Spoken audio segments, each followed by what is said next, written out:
now in session. Is everyone here? Please state your names. Salomon Rodich. Candace Brown. Stacy Munoz. Vanessa Ortiz. And Karina Juarez.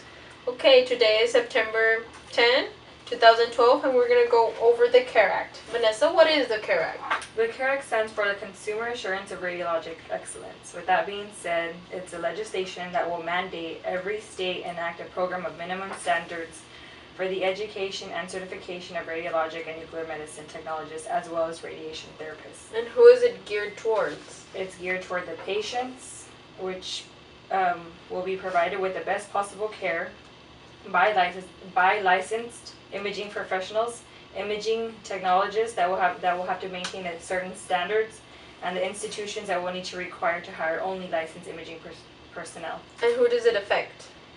It affects the nuclear medicine techs, the CT techs, MRI, vascular interventional radiographers, radiation therapists, dental workers, chiropractic imaging personnel, and radiologic technologists. Okay, thank you. Stacy, why do you support the CARE Act? Well, like Vanessa said,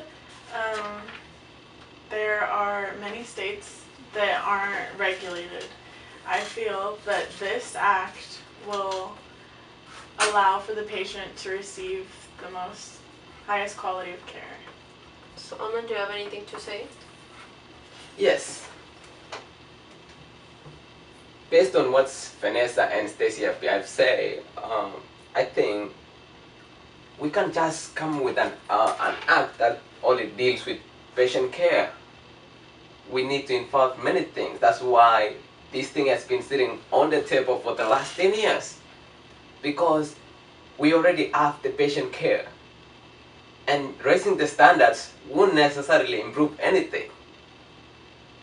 But, for example, the students, they go to accredited schools, they get licensed by the boards like ART, NMTCP, and then they get hired in facilities that are already licensed. So I don't see the point of raising more standards. And, it's just more money. It's yes. just more money. In unlicensed states, are there any regulations in the hospitals or anything? Has anyone found anything that involves a hospital?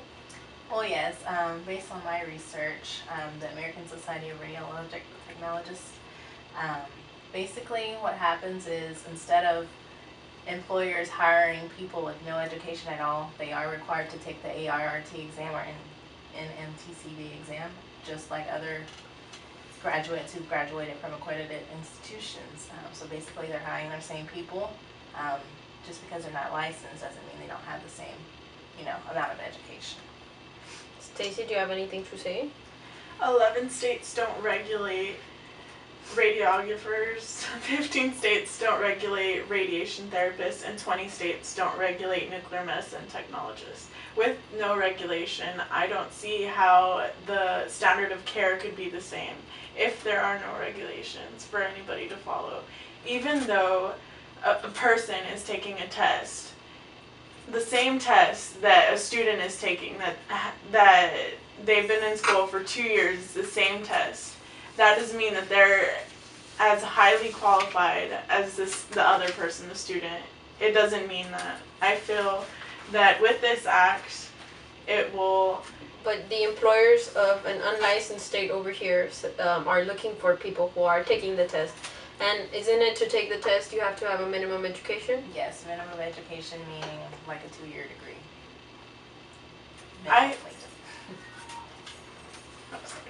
There is a reason we are trying to enact this bill. Do you think that this bill is being enacted just for Medicaid purposes, so that the government is not going to pay so much money?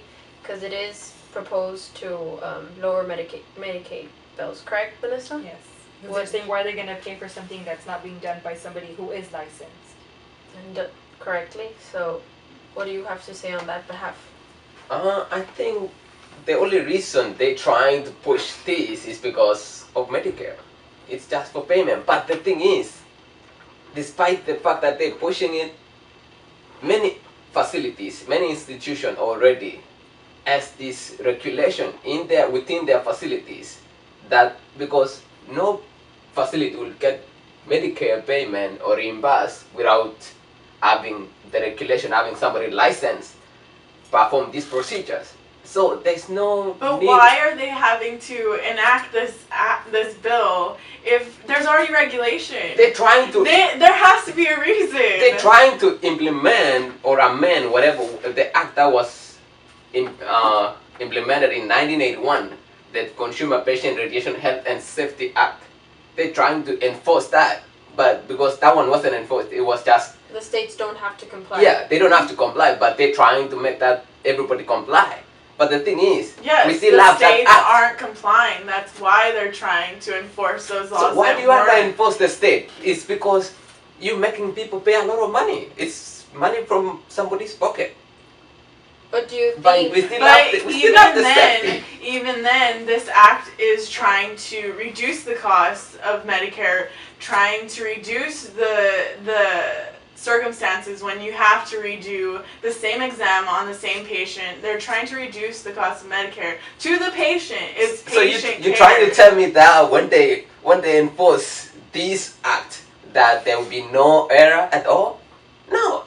There's error in everything. Yes. So nothing why is do we perfect. change? And with this, when we are enacting this bill, we will have the opportunity to speak our minds and say the things we don't like about this act.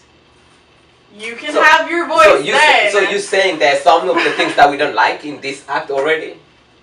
Are you suggesting that there is some loopholes within this act? I'm saying that you can have your moment then. If you find something wrong with it, you can pick it out and voice your concerns. I don't find anything wrong because it's almost the same act like whatever we had 1981.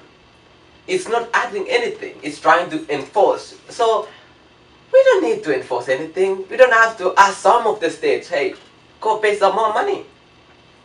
They can live the way they are, yet they'll still follow those simple regulations. Well, do you think that if an unlicensed state and they don't require, the hospital doesn't require the technologist, either be it a radiation therapist or nuclear medicine or MRI, if you go and you are licensed and you're registered, and another person, for example Vanessa, she's not registered and she goes, they can pay her less money, and who do you think are they going to hire? They will hire somebody who is already registered because they need to get the money for Medicare. They need reimbursement.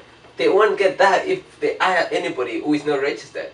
Mm-hmm. So the main thing is, after you go to school, you study all hard, graduate, and then you apply for exam and registration. Then you take the exam. If you pass the exam, that means you already show some competence. You need to demonstrate that you can do these procedures. Good point. Obviously, people aren't demonstrating their competencies. If we need this, if we need people to be required for these, the employer wouldn't hire anyone that is not highly qualified to the job because they wouldn't have to have their behinds on the line if any equipment breaks, if any patients are in danger. So that would be money that they'd have to pay themselves. Mm-hmm. So I don't think. And it's maybe money. Yeah.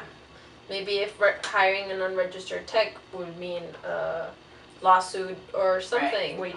So you're saying that these 20-some states are not regulating, say, nuclear medicine technologists but not because there's no need to. Because the employers are already hiring people that are already registered. Right. Yes. You're saying that. Right. Mm-hmm. I see. But then it's also the cost, Medicare cost. Why are they so high, and why are they seeing all these repeat procedures? If there's not something going on, if maybe we should look at how we're being registered, how people are being registered. Well, another thing that can go into part is if the government would have wanted to lower the cost of repeat examinations, don't you think the bill would have already passed? Because it's been 10 years on the legislation, and nothing has gone through, and there's a 5% chance of it going through. So why do you think people still want to do it, want to have it. Repeat exams not only affect or can't be blamed on just the technologists themselves. It can be based on doctors reordering the scan also, or patients coming up for a follow-up. So it's just dependent. So what would happen if a state is already licensed, and what would happen if a state is not licensed? Nothing to the ones that are licensed because they already meet all the requirements. But to the ones that are not licensed, they just need to graduate from an accredited college or institution, take the registry exam and pass it, and to have continuing education credits. Okay. Is there any end remarks we can put together, a conclusion we can get into? Maybe try proposing something different, geared toward just patient care, or something geared toward something else? Any remarks? To me, I would love to see the act go through, but only if we wouldn't be able to pay annually. If they would exclude the fees, then we'd be fine because it's the same thing. They didn't change anything. It would be the same 1981 Act that was introduced long time ago, and then we don't have to pay any more money because those money is costing us, and it's making this whole process much harder. Stacy? I think that, like Candace was saying, it's not all on the technologists or the radiographer's shoulders. It might be the physician that's reordering these exams. So I think that we should look at healthcare as a whole and not just The a technologist? specific field. I strongly believe that with a united healthcare system, we can come together and give that proper care to the patient. Well, meeting adjourned. Thank you very much for coming.